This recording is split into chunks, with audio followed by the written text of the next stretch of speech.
நல்லா இருந்துச்சு படம். அவரோட மியூசிக்கும் சாங்ஸும் வந்து ரொம்ப பெரிய ஸ்ட்ரென்த்தாக இருந்துச்சு படம். ஸோ ரொம்ப நான் என்ஜாய் பண்ணேன், நல்லா தரவாக நான் என்ஜாய் பண்ணேன். லென்த்து கொஞ்சம் ஃபீல் பண்ணாலும் பட் ஐ தரவுலி என்ஜாய். ஏன்னா நல்ல நல்ல மூமெண்ட்ஸ், சட்டிலான மூமெண்ட்ஸ், சிச்சுவேஷ்னல் காமெடிஸ், ஈவன் எண்டிங்கில் கூட ஒரு சிச்சுவேஷனல் காமெடி ஒன்று சுதாகர்லாம் பேசியிருப்பார். நல்லா இருந்துச்சு, அது எல்லாமே நல்லா கனெக்ட் ஆச்சு. ஃபஹத் ஃபாசில் கேரக்டர் ஒரு கேமியோ தான், but very impactful cameo.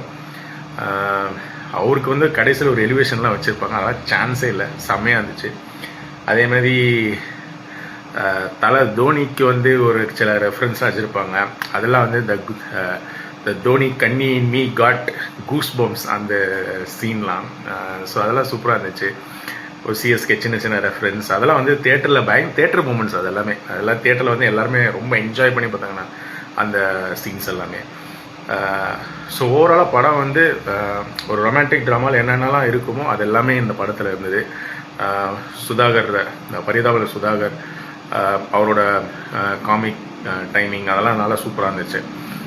So overall it's a very good drama, romantic drama. எனக்கு என்ன நெகட்டிவாக எனக்கு என்ன அப்படின்னா, இது is actually love movie. But ஆனால் அந்த லவ் அந்த ஃபீல் வந்து நம்மளுக்கு அந்த இமோஷன்ஸ் மட்டும் எனக்கு கனெக்ட் ஆகலை. ஒரு இத்தனை பெண்ணுங்களை ஒரு ஸ்டேஜில் ஒரு பொண்ணு லவ் பண்ணுறாரு, அது வந்து இமோஷ்னலி நம்மளுக்கு வந்து கனெக்ட் ஆகலை. நம்மளுக்கு அதாவது கனெக்ட் பண்ணல. ஐயோ பாவம், ஐயோ லவ் கன்ஃபஸ் பண்ணலையே அப்படின்ற மாதிரி ஒரு இது நம்மளுக்கு தோணலை. இப்போ சில லவ் சப்ஜெக்ட், இப்போ சிமிலர்லி இப்போ பிரேமம் நம்ம எடுத்தோம்னா இதுவும் அதே மாதிரி தான், டிஃப்ரென்ஸ் லவ் பண்ணுவார். பட் அதில் பார்த்தீங்கன்னா நிவின் போலியோட ஒரு லவ்வும் வந்து நம்மளுக்கு அதுவும் அந்த மலர் டீச்சர் கூட லவ்லாம் நம்ம ஃபீல் பண்ணுவோம். அவர் அந்த பிரிஞ்சு போது தான் பயங்கர எஃபெக்ட், பயங்கரமாக கனெக்ட் ஆகும் நம்மளுக்கு. அந்த மாதிரி இமோஷ்னல் கனெக்ஷன் இதில் இல்லை. இது ஒரு கம்ப்ளைண்ட் இல்லை, பட் அது இருந்து தான் இன்னும் சூப்பராக இருந்திருக்கும்ன்றது எனக்கு ஒரு தோணல். ஸோ அதில் வந்து கொஞ்சம் லேக், மேபி அதில் கொஞ்சம் மிஸ் பண்ணிட்டாங்க. பட் மற்றபடி படம் வந்து பக்காவாக என்டர்டெயின் பண்ணிச்சு. அதில் no complaints at all. Maybe இந்த ஒரு கொஸ்டின், இது அஃப்கோர்ஸ் இது வந்து என்னோட ஒப்பீனியன், மேபி மற்றவங்களுக்கு எப்படி ஃபீல் பண்ணாங்கன்னு எனக்கு தெரியல. But this I felt.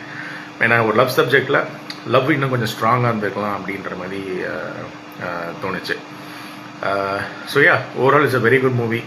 ஒரு ப்ராப்பர் கமர்ஷியல் என்டர்டெய்னர். ஸோ கண்டிப்பாக நீங்கள் போய் தேட்டரில் போய் பாடலாம். ஐ மீன், ஸோ தமிழில் பேக் டு பேக் கட்டா குஸ்தி ஒரு நல்ல கமர்ஷியல் என்டர்டெய்னர், அதுக்கடுத்து இப்போ இதுவும் வந்து ஒரு நல்ல commercial entertainer. So yeah, it's good. So that's about it, that's my review. So I will see you guys again in another review. Till then, take care. Bye bye.